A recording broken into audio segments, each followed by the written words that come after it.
For this stretch video, it's specifically targeting individuals that have pronation distortion syndrome or flat feet, knock-kneed, and internally rotated hips. If you have no idea what I'm talking about, check out this video. Don't miss it. It's in a card that's going to come up here. You want to make sure you understand pronation distortion syndrome to make sure that you're on the right video. This is a teaching video where I will teach you the proper form and about a stretch, and it's a follow along. So you're going to actually get to do this in your own homes as well. So follow along with this video. Find a space. All you'll need is a wall and a floor to do these stretches on. All right, to get started, the first exercise is going to target the gastrocnemius. Now, this is commonly known as the calf. However, there's two main calf muscles that we're going to need to be stretching.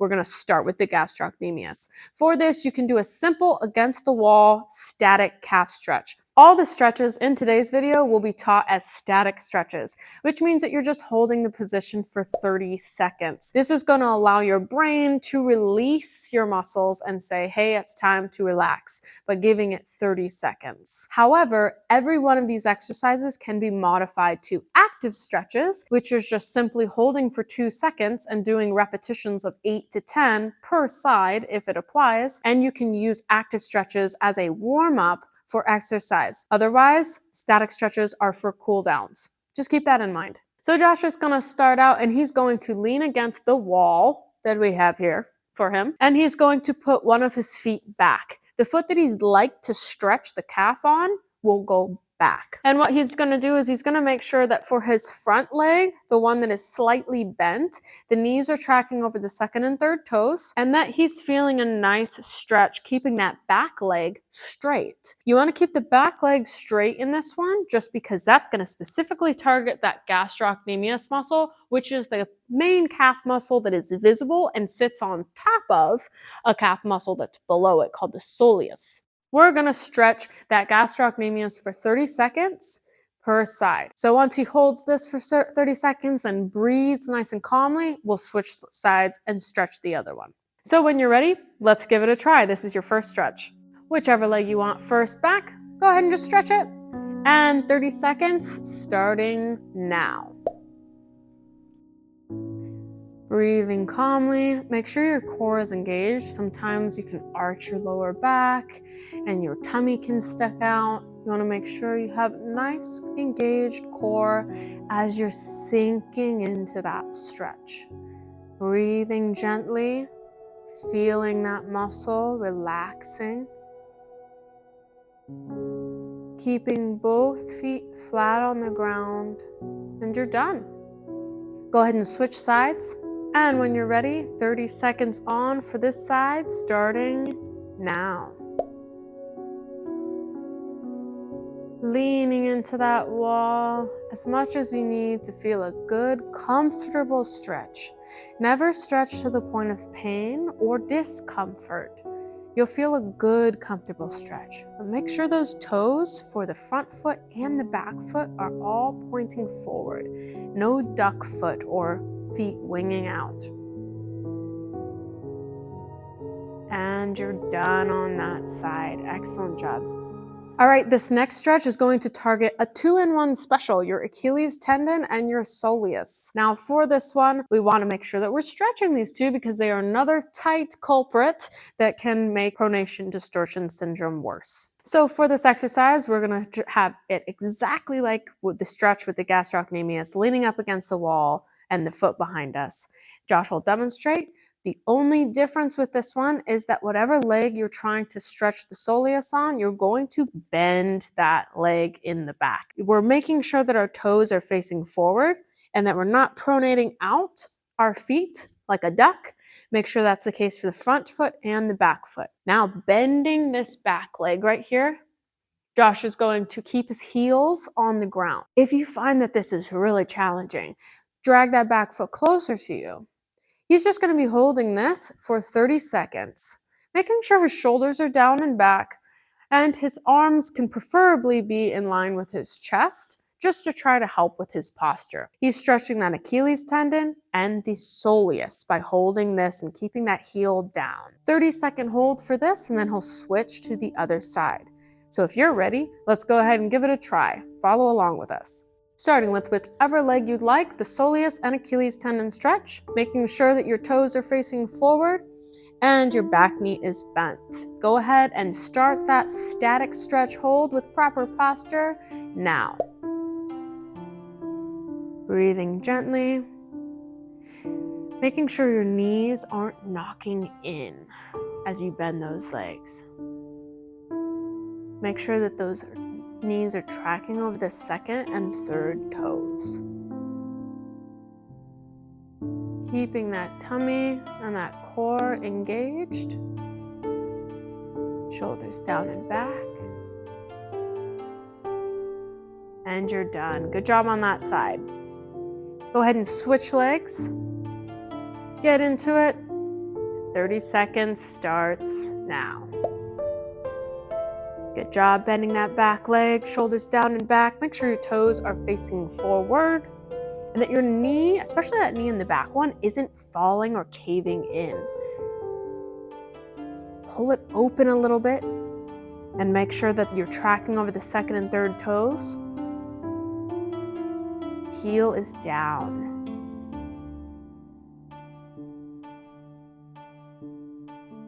And you're done on that side. Great job. This next stretch is a standing TFL stretch. So the TFL, or the tensor fascia lati, is just on the side of our hips, and it is a secondary hip flexor, meaning it's a helper to the muscles that collapse us into a sitting position. This TFL can get very commonly tight and is also attached to the iliotibial band that runs along down our leg. This IT band, also referred to as, also gets tight because this muscle gets tight. So let's give you a stretch that will help with that. For the standing TFL stretch, you can have a supportive object that you put your hand on, like a countertop, a chair, or even a wall, but you can definitely do this if you have decent balance, as per your own discretion, with no supportive object. What Josh is going to do is he's going to lunge forward slightly with whichever leg he chooses to start with first. And he's going to make sure that his knees are tracking over his second and third toes and that they're not caving in. Great job. Then what he's going to do is he's going to lift up his arm on the side that is back. So in this case, his left foot's back, so his left arm is going to come up. Many people will feel the stretch already running down here by just lifting up their arm. If you don't, you can gently turn away and you can lean back further. It's just a modification.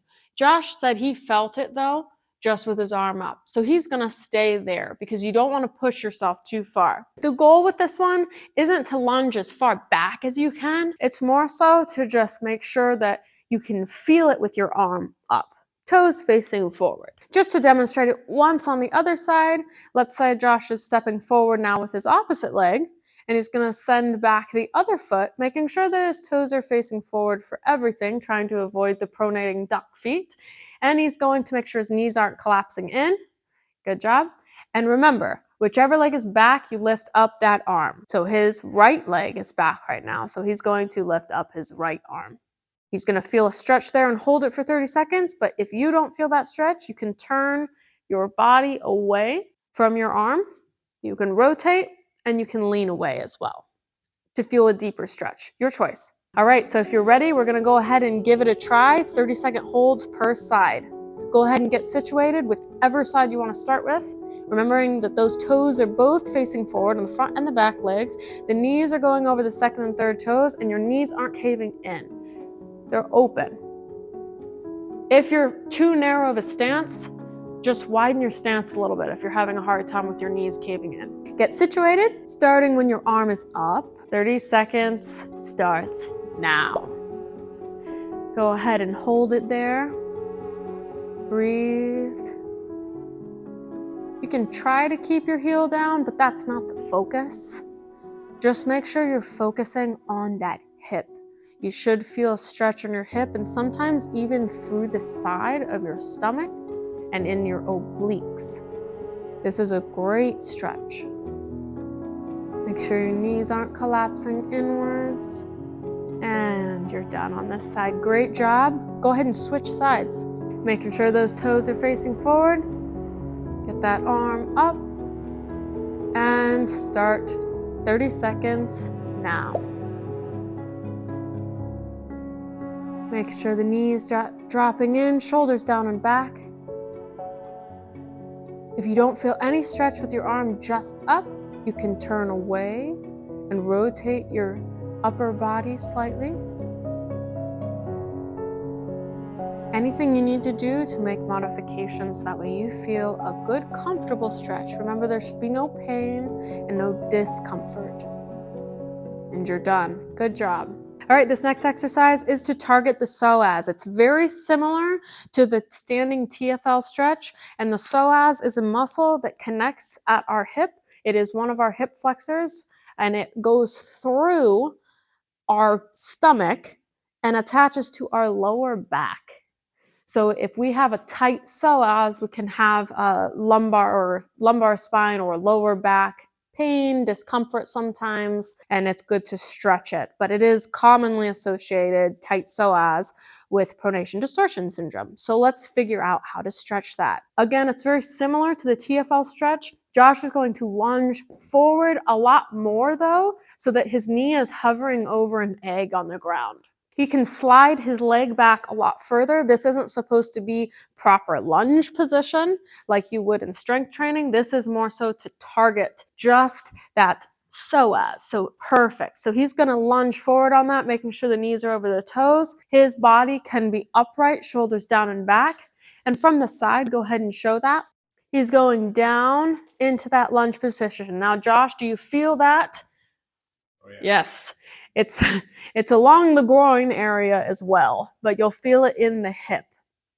So Josh is going to ideally hold this for 30 seconds. If you need to hold on to something on either side of you, maybe even a couch cushion next to you, do so. And some of you might not be able to get down that low, so use any assistance that you need to feel a stretch. Even if you're up here, feel it and you feel a stretch, find the point where you feel a comfortable stretch. So Josh is going to get into it, and let's go ahead and get started alongside us. Doesn't matter which side you start on, we're just going to be holding for 30 seconds. So get into that position, shoulders down and back. Depending on how low you go, you might be able to get lower than Josh is. You'll hover your knee over an egg, but otherwise, if you're up here, that's fine. Find a comfy stretch and go ahead and start that 30-second hold starting now.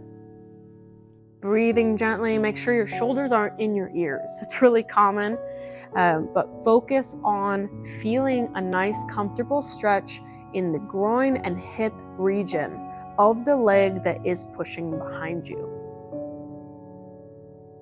Looking up, like Josh is doing, is a good idea. It can target the front net or fascial net of your body. That targets your stomach as well. Excellent job on that side. Good job. Go ahead and switch. Make sure your toes are facing forward and your knee is going over your second and third toes. Get into that position, and you're starting a 30-second hold starting now.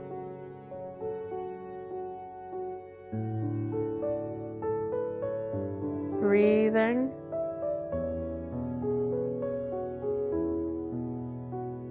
Sinking as deep as is comfortable. Don't force yourself into any position. Always listen to your body. If it says no, listen to it.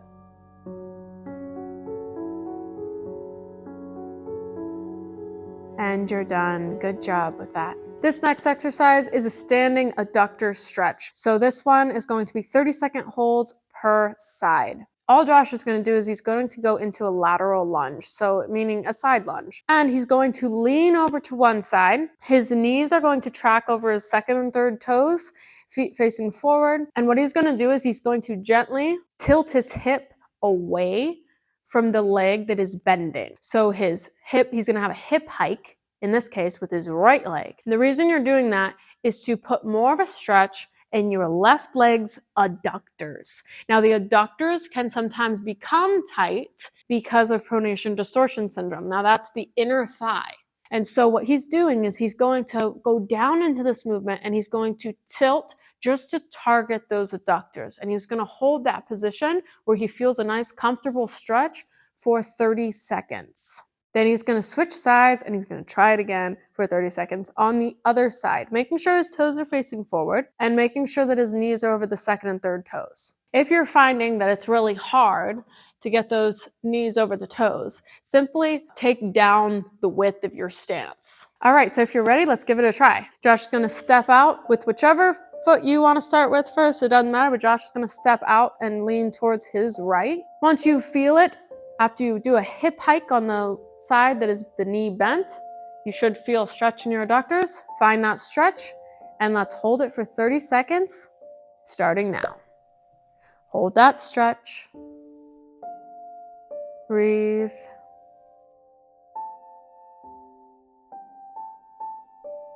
Shoulders down and back. And make sure that when you're doing this lunge, the emphasis isn't to push forward into the knees. You've got your weight dispersed evenly between the middle of your foot and even your heel. But find that stretch in your adductors. And you're done on that side. Just switch sides now. You come up, reset, switch sides, leaning to the new side. 30 seconds starts now. You found that stretch in the inner thigh. Shoulders down and back. Toes facing forward. And the knee that is bending goes over the second and third toes. Breathing.